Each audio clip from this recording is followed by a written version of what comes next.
Oke guys, so welcome back to our channel Independent Trending. Kali ini kita akan melanjutkan playlist kita akuntansi sektor publik. Kalau saya nggak salah, kemarin konten kita yang terakhir yaitu terkait tentang pentingnya sistem pengendalian manajemen, dan kemudian ada beberapa pusat pertanggungjawaban ya. Dan pusat pertanggungjawaban akan ada 4. Nah, sekarang kita akan masuk kepada pengukuran kinerja sektor publik. Sebelum kita bahas lebih detail, seperti biasa teman-teman jangan lupa untuk subscribe, like, dan komen ya. Kita akan masuk kepada sistem pengukuran kinerja sektor publik. Kenapa sistem pengukuran kinerja itu penting? Karena kembali lagi teman-teman, pengukuran kinerja itu merupakan bentuk evaluasi. Tanpa kita sadari, teman-teman juga yang sedang kuliah saat ini juga dilakukan pengukuran kinerja. Salah satunya adalah pengukuran kinerja yang mudah terukur dan kuantitatif, yaitu adalah misalkan indeks prestasi kumulatif. Dari IPK ini maka kita bisa membuat suatu evaluasi perbaikan ke depan apabila ternyata ada tidak optimalan operasionalisasi ataupun teman-teman mau melakukan peningkatan kinerja. Jadi substansinya adalah kenapa kita perlu melakukan pengukuran kinerja, karena pengukuran kinerja adalah salah satu bentuk dari evaluasi. 2, kita bisa melakukan corrective action, perbaikan atas yang lalu, atau kita mau melakukan peningkatan kinerja, enhancing our performance of work-nya. Sistem pengukuran kinerja sektor publik adalah suatu sistem yang bertujuan untuk membantu manajer publik menilai capaian suatu strategi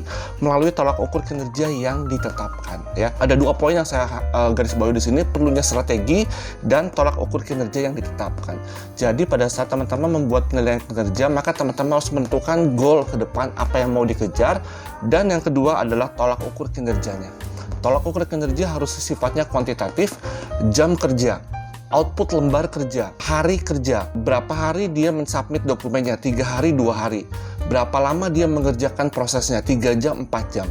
Artinya apa? Tolak ukur kinerja merupakan suatu hal yang kuantitatif. Jadi kita menghindari adanya bias dan subjektivitas. Kita berharap adanya objektivitas yang bisa dilihat dari beberapa perspektif, dari beberapa orang dengan kacamata yang sama. Karena sifatnya adalah kuantitatif ya, bukan pendapat ya. Nah, Mahmudi 2007 mengidentifikasikan tujuan dilakukan pengukuran kinerja pada organisasi sektor publik, yaitu mengetahui tingkat ketercapaian sektor publik, menyediakan sarana pembelajaran bagi pegawai, memperbaiki kinerja, ya, corrective action untuk periode berikutnya, memberikan pertimbangan untuk reward and punishment. Ini penting sekali teman-teman, sama analoginya mudah pada saat teman-teman memiliki IPK yang baik, teman-teman bilang ke orang tua, Pap, Mam, IPK saya 3,8, kemudian orang tua memberikan reward based on IPK. IPK adalah suatu hal yang kuantitatif yang bisa diukur, ya. Atau teman-teman bilang, Mam, sorry IPK saya 2,4, kemudian mereka memberikan punishment. Misalkan mereka tidak boleh tidak memberikan izin untuk memakai motor ataupun mobil ke sekolah. Reward and punishment didasarkan atas pencapaian kinerja. Pencapaian kinerja berasal dari sesuatu yang measurable ataupun dapat diukur, ya. Memotivasi pegawai, karena akhirnya kita, kalau teman-teman perhatikan, ada di beberapa sektor swasta, di beberapa contohnya adalah employee of the month. Nah, itu juga salah satu bentuk motivasi dari pengukuran kinerja ya. Artinya dari pengukuran kinerja kita bisa menentukan karyawan mana yang memiliki the best performance.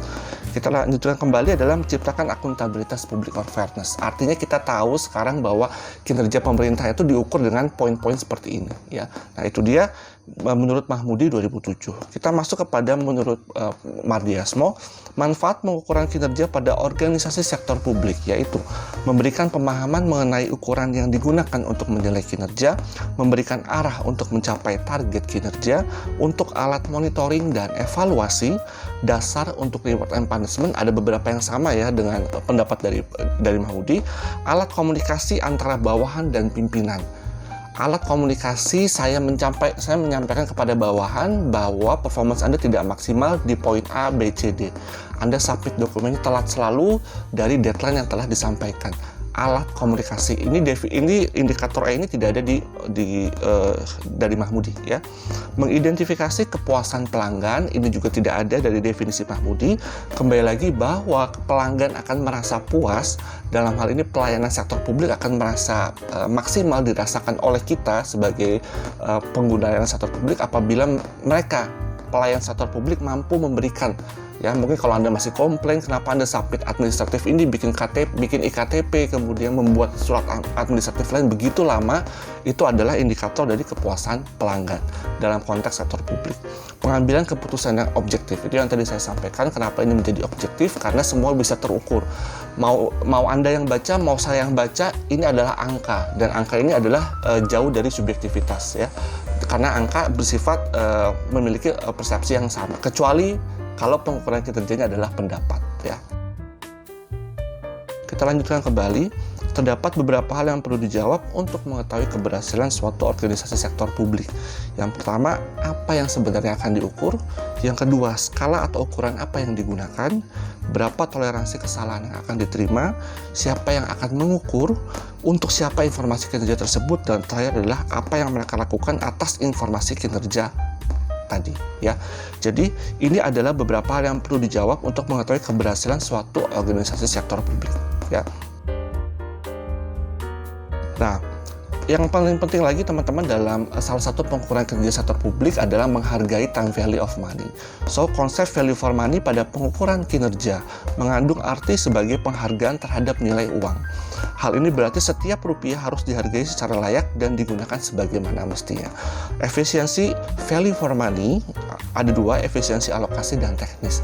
Nah, kenapa saya sampaikan sebelumnya value for money ini penting? Karena kembali lagi setiap rupiah itu adalah rupiah yang dikelola ataupun diambil dari mostly adalah dari masyarakat, ya, sehingga pendayagunaan uang itu tidak boleh terlalu lama diam atau tidak boleh digunakan pada investasi yang tidak menguntungkan, apalagi untuk diambil sebagai kepentingan pribadi. Karena untuk berinvestasi pada hal yang tidak menguntungkan saja, maka value for money sudah banyak yang tidak terpakai, ya. Nah, apalagi dipakai untuk kepentingan beberapa pihak. Nah, itu yang dihindari dari konsep value for money. Jadi artinya setiap utilize money dari uang yang sudah kita setorkan sebagai pajak orang tua Anda, PBB dan segala macam, pajak retribusi kalau punya restoran dan segala macam, itu harus digunakan secara maksimum. Artinya kalaupun investasi harus dalam jangka waktu cepat dan menghasilkan imbal hasil yang paling maksimal, ya. Include itu apabila kalau dia berinvestasi pada pelayanan, ya, kita mengharapkan adanya pelayanan yang cepat, administratif yang cepat, ya. Seperti itu. Efisiensi alokasi terkait dengan kemampuan untuk mendayagunakan sumber daya input pada kapasitas optimal. Sementara efisiensi teknis dengan kemampuan mendayagunakan sumber daya input pada tingkat output tertentu. Stigma yang ada, kita terkadang masih melihat bahwa beberapa pelayanan sektor publik berada dalam zona nyaman yang sama. Kita bilang mau efisiensi alokasi, yaitu mendayagunakan sumber daya input pada tingkat kapasitas optimal. Sumber daya inputnya jelas kalau pelayanan adalah SDM-nya, kompetensinya. Anda datang kepada suatu pelayanan publik, bagaimana pemahaman dia atas suatu pelayanan yang diberikan penjelasannya kepada kita, berapa cepat administrasi yang kita submit, kemudian bisa kita ambil lagi berapa hari lagi, ya.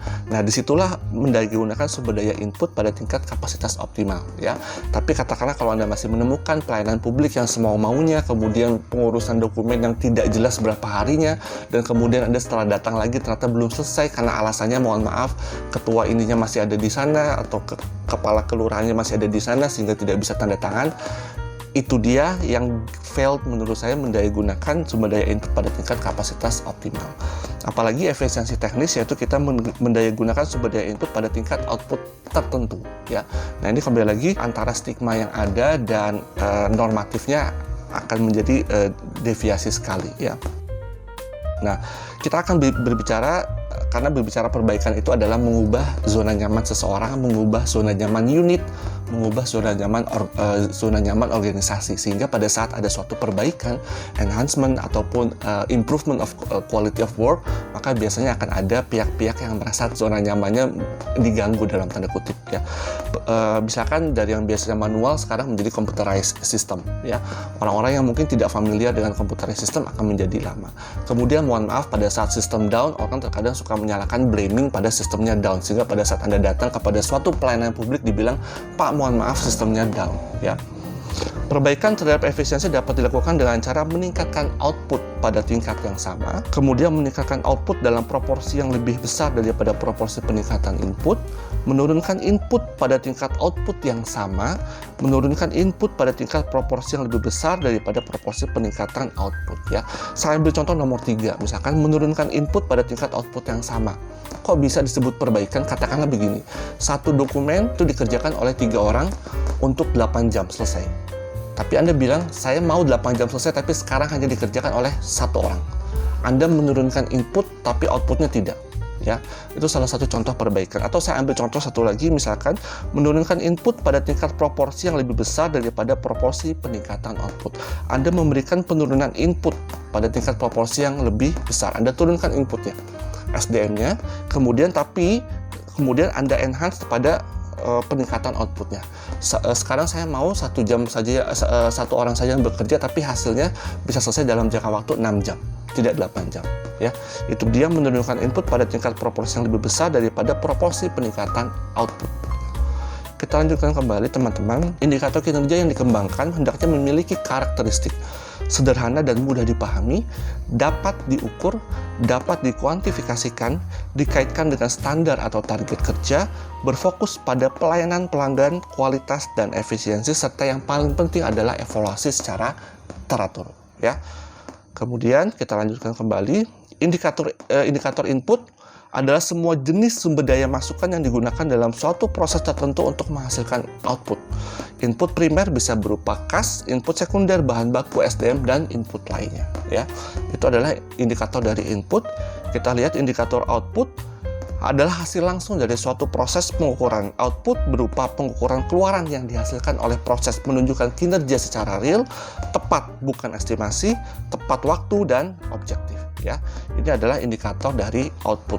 Ya, sifatnya bukan estimasi teman-teman, ya, bukan kira-kira. Kalau satu dokumen harus selesai 8 jam dan it should be exact 8 jam. Jadi bukan ya kurang lebih satu dokumen Anda membuat estimasi 6-7 jam. Anda jangan pernah membuat suatu estimasi.